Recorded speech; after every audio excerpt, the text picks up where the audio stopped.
बसपा कमज़ोर होती है और बसपा ख़त्म होती है तो इसका जिम्मेदार कोई और नहीं होगा, बसपा का शीर्ष नेतृत्व होगा, यानी बहन कुमारी मायावती जी इसकी जिम्मेदार होंगी। जबकि हम ये चाहते हैं कि बहन जी आगे आएँ, युवाओं को मौका दें।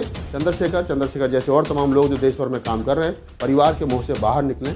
बाहर निकलने के बाद में लोगों को जो इंटेलेक्चुअल लोग हैं, जो एक्टिविस्ट लोग हैं, जो पत्रकार लोग हैं, जो बहुजन राजनीति को समझते हैं, उन लोगों को जिम्मेदारी दी जाए तो बसपा को बचाया जा सकता है। और बसपा को बचाना इसलिए भी महत्वपूर्ण है, जो लोग ये कहते हैं कि राहुल नागपाल तुम्हारे जैसे लोग बाहर से खड़े होकर के कमियां गिनवाते हो, लेकिन हम ये नहीं कह रहे कि कमियां गिनवा रहे। अगर हमारे घर में आग लगेगी और अगर हम नहीं बुझाएंगे या हम नहीं बताएंगे कि यहाँ आग लग रही है और इस कारण से लग रही है।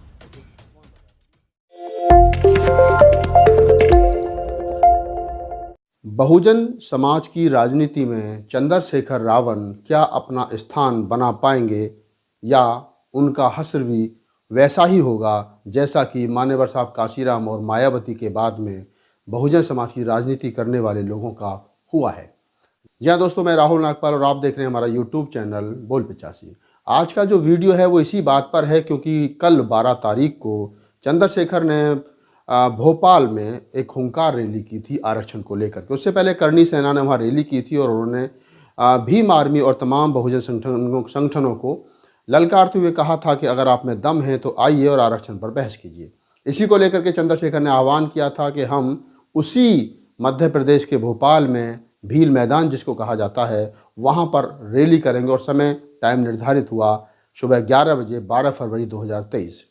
कल 12 फरवरी 2023 थी। आप तमाम लोगों ने वो रैली के वीडियो देखे होंगे जिसमें चंद्रशेखर रावण के समर्थक, आज़ाद समाज पार्टी के समर्थक किस प्रकार से भारी संख्या में वहाँ पहुँचे और उन्होंने हजारों की संख्या में, लोग तो कह रहे हैं कि कई लाख आदमी थे, लेकिन हम ये कह सकते हैं कि भील मैदान खचाखच जो है वो भरा हुआ था। और भील मैदान की जो कैपेसिटी है लगभग 80 से 90 हज़ार की है। अगर हम 80-90 हज़ार आदमी वहाँ मान लें तो हम ये कह सकते हैं कि चंद्रशेखर के आह्वान पर जो लोग वहाँ पहुँचे वो रैली अपने आप में बड़ी थी और सफल थी।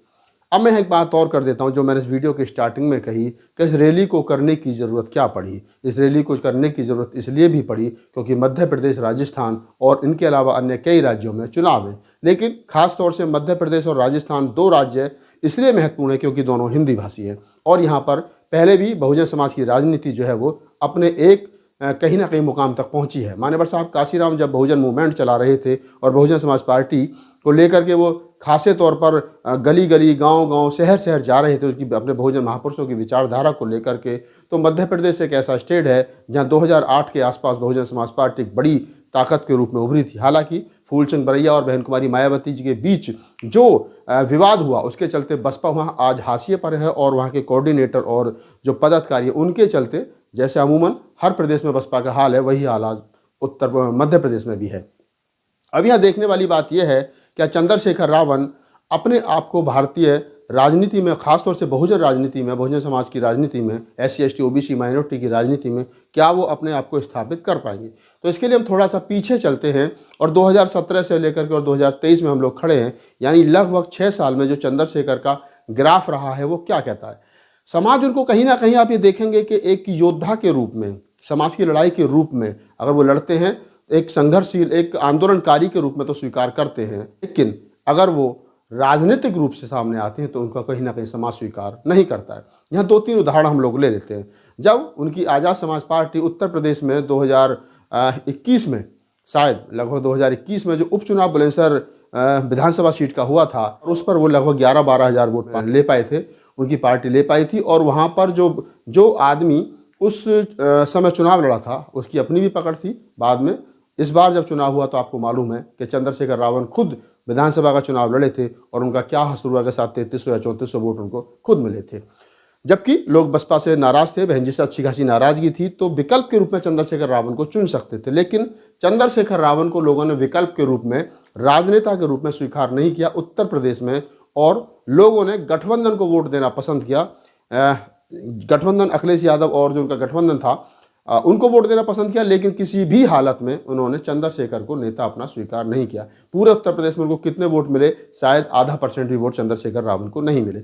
लेकिन अगर चंद्रशेखर रावण, कहीं कोई एट्रोसिटी होती है, कोई अत्याचार होता है और चंद्रशेखर रावण वहाँ पहुँचते हैं तो समाज उनको सराखों पर बिठाता है। और उसका सबसे बड़ा कारण यही है कि अभी भी राजनेता के रूप में बसपा यानी बहन कुमारी मायावती दलित समाज की, बहुजन समाज की पहली पसंद है और चंद्रशेखर रावण जो है वो एक आंदोलनकारी के रूप में लोग उनको स्वीकार करते हैं। ये सच है और ये बात जितनी जल्दी चंद्रशेखर रावण उनके समर्थकों के दिमाग में भी आ जाए उतना जल्दी ठीक भी रहेगा। लेकिन राजनीतिक अभिलाषाएं हैं, लोग, हर आदमी एमएलए एमपी बनना चाहता है, हर आदमी मुख्यमंत्री बनना चाहता है। और मैं चंद्रशेखर रावण को जितना समझता हूं, क्योंकि मैं उनके साथ में रहा हूं, लंबे समय तक साथ रहा हूं, जेल से लेकर के जेल के बाहर तक हमने बड़े बड़े आंदोलन चंद्रशेखर रावण से पहले भी और उनके आने के बाद भी किए हैं। लेकिन मैं जितना उनको समझ पाया और जो मुझे लगा, उस आधार पर मैं कह रहा हूं कि राजनीतिक अभिलाषा होनी अच्छी बात है, लेकिन अभी स्पेस नहीं है। मैं ये कहूँगा कि जब तक बहन कुमारी मायावती है तो तब तक दलित राजनीति में किसी भी राजनेता का सफल हो पाना मैं नहीं समझ पाता कि संभव है। ऐसे में चाहे वामन मेश्राम हो, चाहे सुरेश माने हो, चाहे और तमाम लोगों, फूल सिंह बरैया हो, चाहे चंद्रशेखर रावण हो, और जो बहुजन समाज पार्टी को छोड़ करके चले गए वो तमाम लोग, भाई तेज सिंह तेज हों, ये तमाम लोगों ने पार्टियां तो बनाई, लेकिन आज की स्थिति ये है कि वामन मेश्राम को भी हम कह दें तो उनकी स्थिति भी एक काउंसलर का चुनाव जीतने की नहीं है, क्योंकि लोग अभी भी होप के रूप में, अभी भी उम्मीद के रूप में केवल बहुजन समाज पार्टी को और बसपा को ही कहते हैं कि यही हैं जो हमें हमारे बहुजन महापुरुषों की विचारधारा को आगे बढ़ा सकती हैं, और उन पर भी कहीं ना कहीं विश्वास है। क्यों? क्योंकि देखा भी गया है कि जब जब सरकार उत्तर प्रदेश में बहन कुमारी मायावती की बनी है तब तक बहन जी ने समाज के लिए बढ़ चढ़ करके काम भी किया है। हालांकि आज पार्टी हाशिए पर है और बहन कुमारी मायावती से लोगों को जो उम्मीद है वो उम्मीद पर कहीं ना कहीं बहन जी खरी नहीं उतर रही हैं। लोग चाहते हैं बहन जी बाहर निकलें, लोगों से मिलें, आंदोलन को दोबारा खड़ा करें, लेकिन वैसा भी कुछ होता हुआ नहीं दिख रहा है। ऐसे में चंद्रशेखर रावण जो कर रहे हैं, वो बाहर जा रहे हैं, रैलियाँ कर रहे हैं, लोगों से मिल रहे हैं, लेकिन क्या ये भीड़ जो उनकी रैलियों में आ रही है, क्या ये भीड़ वोट में तब्दील हो पाएगी? ये बड़ा प्रश्न है। अब यहाँ पर मैं एक बात बताता हूँ आपको कि ये भीड़ कभी भी वोटों में तब्दील होती हुई दिखी ही नहीं है। और तो और जो उनका होम डिस्ट्रिक्ट है सहारनपुर, जहाँ से वो आते हैं, सहारनपुर में जो एक सीट है जिस पर उनके खासम खास लड़े थे, मनिहारन, उस सीट पर भी प्रत्याशी की जमानत जब्त हो गई। यानी जहां जिस क्षेत्र के बल पर आंदोलन खड़ा हुआ, भीम आर्मी खड़ी हुई, वहां पर भी वो अपनी जमानत नहीं बचा पाए। तो ये कह देना बिल्कुल स्पष्ट है कि जो भीड़ उनकी रैलियों में आती है, उन्हें देखने के लिए आती है, उनको सुनने के लिए आती है, उनके तेवर देखने के लिए आती है कि चंद्रशेखर रावण मूंछ कैसी रखता है, चश्मा कैसा लगाता है, बोलता कैसे, लेकिन वो भीड़ जो वहीं तक सीमित रह जाती है, वो कहीं ना कहीं वोटों में तब्दील नहीं हो पाती है। अब यहाँ पर मैं एक बात कर लेता हूँ कि जब ये सबको मालूम है और बहन कुमारी मायावती को भी मालूम है कि चंद्रशेखर रावण कहीं ना कहीं लगातार पिछले 5-6 साल से बसपा को डेंट मारने के चक्कर में लग रहे हैं, बसपा का जो आंदोलन उसको अपने हाथों में लेने की कोशिश कर रहे हैं कि इस आंदोलन को हम चलाएंगे, बहन जी तुम्हारे बस की नहीं रहा। तो बहन जी कभी भी चंद्रशेखर रावण को रोकने की कोशिश क्यों नहीं करती हैं, उससे बैठ करके बातचीत क्यों नहीं करती हैं? ये बिखराव कब तक रहेगा समाज में? बहन जी बड़ी हैं, बहन जी चाहें तो बुला सकते हैं, लेकिन बहन जी नहीं बुलाएंगी। क्यों?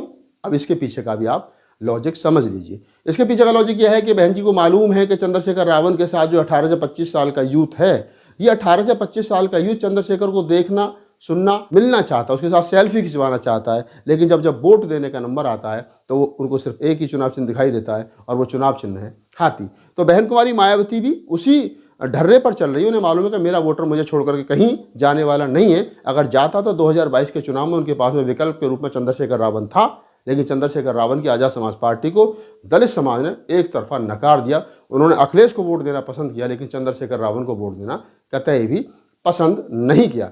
हालांकि बहुत सारी चीज़ें भविष्य के गर्भ में हैं। क्या चंद्रशेखर रावण एज ए राजनेता स्थापित हो पाएंगे, या फिर उनका यह हवाई जो दौरा है, कभी इस स्टेट में कभी उस स्टेट में, यही चलता रहेगा। लेकिन मैं धन्यवाद देता हूं चंद्रशेखर रावण को कि वो कम से कम समाज के दुख दर्द में शामिल होते हैं, और ऐसे नौजवान साथी को मैं as a activist, as a पत्रकार, एज ए कवि यही कह सकता हूँ कि वो उनका भविष्य जो है वो सुनहरा हो, वो समाज के लिए काम करते रहें। राजनीति में कितने सफल होंगे मुझे नहीं मालूम, लेकिन मैं एक बात जरूर कह सकता हूँ कि ऐसे लोगों की बहुजन आंदोलन को ज़रूरत है, जो वर्तमान समय में जो भारत को हिंदुत्व की तरफ ढकेला जा रहा है, एक रंग में रंगने की कोशिश की जा रही है, और ऐसे में कोई बोल नहीं रहा है। ऐसे में कम से कम चंद्रशेखर उनके जो लोग हैं, वो उन लोगों को, चाहे वो करनी सेना हो, चाहे बजरंग दल हो, चाहे और कोई सेना हो, उनको कम से कम मुंह तोड़ जवाब देने की स्थिति में हैं, और ये बताने की स्थिति में है कि बाबा साहब डॉक्टर अम्बेडकर की जो लायक संतानें हैं वो जुर्म सहने की स्थिति में नहीं है। चलते चलते मैं इस वीडियो के एंड में ये जरूर आपके लोगों से साझा कर लेता हूँ कि अगर बसपा कमज़ोर होती है और बसपा खत्म होती है तो इसका जिम्मेदार कोई और नहीं होगा, बसपा का शीर्ष नेतृत्व होगा, यानी बहन कुमारी मायावती जी इसकी जिम्मेदार होंगी। जबकि हम ये चाहते हैं कि बहन जी आगे आएँ, युवाओं को मौका दें, चंद्रशेखर जैसे और तमाम लोग जो देश भर में काम कर रहे हैं, परिवार के मोह से बाहर निकलें बाहर निकलने के बाद में लोगों को, जो इंटेलेक्चुअल लोग हैं, जो एक्टिविस्ट लोग हैं, जो पत्रकार लोग हैं, जो बहुजन राजनीति को समझते हैं, उन लोगों को जिम्मेदारी दी जाए तो बसपा को बचाया जा सकता है। और बसपा को बचाना इसलिए भी महत्वपूर्ण है, जो लोग ये कहते हैं कि राहुल नागपाल तुम्हारे जैसे लोग बाहर से खड़े होकर के कमियां गिनवाते हो, लेकिन हम ये नहीं कह रहे कि कमियां गिनवा रहे। अगर हमारे घर में आग लगेगी और अगर हम नहीं बुझाएंगे या हम नहीं बताएंगे कि यहाँ आग लग रही है और इस कारण से लग रही है, तो फिर कौन बताएगा? दूसरे वाले सिर्फ तमाशा देख सकते हैं। इस वीडियो को बनाने भर का उद्देश्य सिर्फ इतना था कि वर्तमान समय में बहन कुमारी मायावती बसपा को जिस रास्ते ले जा रही है, क्या वहाँ जाकर के बसपा बच पाएगी भविष्य के गर्भ में? क्या चंद्रशेखर रावण जो है वो भारतीय राजनीति की जो बहुजन राजनीति है उसमें अपने आप को स्थापित कर पाएंगे, या मामला अन्य नेताओं की तरह ऐसे ही हवा हवाई रह जाएगा जैसा कि तमाम लोगों के साथ में? आपका इस वीडियो के बारे में क्या राय है? आप अपनी राय हमें दें, हमें कमेंट्स में ज़रूर बताएं कि आपको वीडियो कैसा लगा। और हमारे चैनल को सब्सक्राइब कीजिए, फेसबुक पेज पर हो तो हमें फॉलो कीजिए और देखते रहिए राहुल लाइव 85 और हमारा फेसबुक पेज राहुल नागपाल। धन्यवाद। मैं फिर किसी दूसरे विषय के साथ आप लोगों के सामने मुखातिब हूँगा। तब तक के लिए मुझे दीजिए इजाज़त।